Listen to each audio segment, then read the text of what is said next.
ก็ได้คุยนะครับได้คุยเบื้องต้นไปแล้วนะครับบัดนี้ก็เลยสิได้ขอที่สิสรุปนะครับก็คือต้องการสรุปนะครับว่าเขาต้องการจังใดนะครับกาดังนั้นกาสิขอเชิญพอไปพี่น้องบ้านเราใหญ่ของเขาเนี่ยถึง2 โมงนะครับออกไปรับฟังขอแถลงเนาะ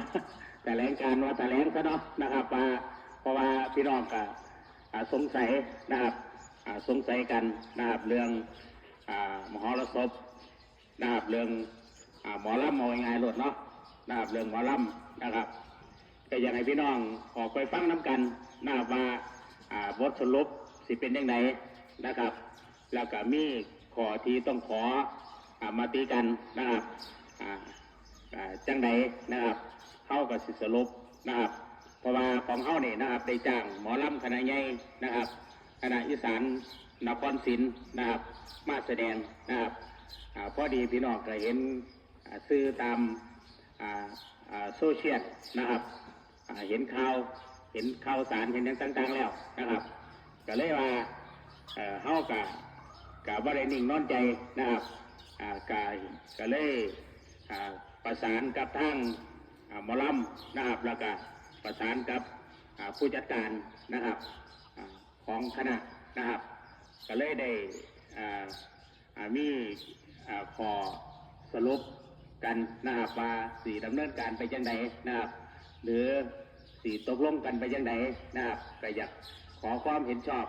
นะครับกับพี่น้องน้ำนะครับนะครับแต่ว่าก็ยังเป็นอีสานนครศรีคือเก่าอยู่นะครับเป็นอีสานนครศรีคือเก่าอยู่นะครับหมอลำบ้านเฮานะครับหมอรสพบ้านเฮายังคงความอลังการคือเก่านะครับทางด้านเวทีทางด้านยังอลังการคือเก่านะครับกับพี่น้องก็สงสัยกันเนาะก็เลยว่าเอาจังใดนั้นก็ออกไปฟังเมืองเมื่อนี้เนาะนะครับเมื่อนี้ก็ทางดีเจแจ็คกี้นะครับคุณชิวนนท์เจริญทรัพย์ไพบูลย์นะครับเป็นผู้รับการประสานหรือเป็นตัวแทนของผู้นำเฮานะครับตัวแทนของพี่น้องบ้านเฮาในการพูดคุยนะครับกันนะครับจากนั้นก็ฝากพี่น้องออกไปเด้อนะครับไปฟังเมืองเนาะสิบ่ได้โสกันไปหลายเด้นะครับสิบ่ได้โสกันไปหลายไปเงานะครับงานของบ้านเฮานี่ยังยิ่งใหญ่คือเก่านะครับยังคงความเป็นเอกลักษณ์ของบ้านเฮาคือเก่านะครับส่วนมหรสพกลางคืนยังเป็นอีสานนครศรีคือเก่านะครับครับอยากให้พี่น้องไปฟังเมืองนะครับว่า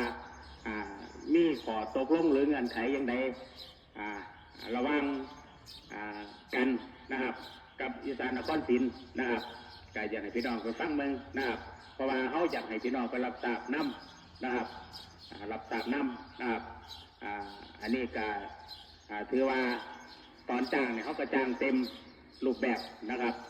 อยากให้พี่น้องไปฟังเมืองนะครับครับสำหรับนัดเวลา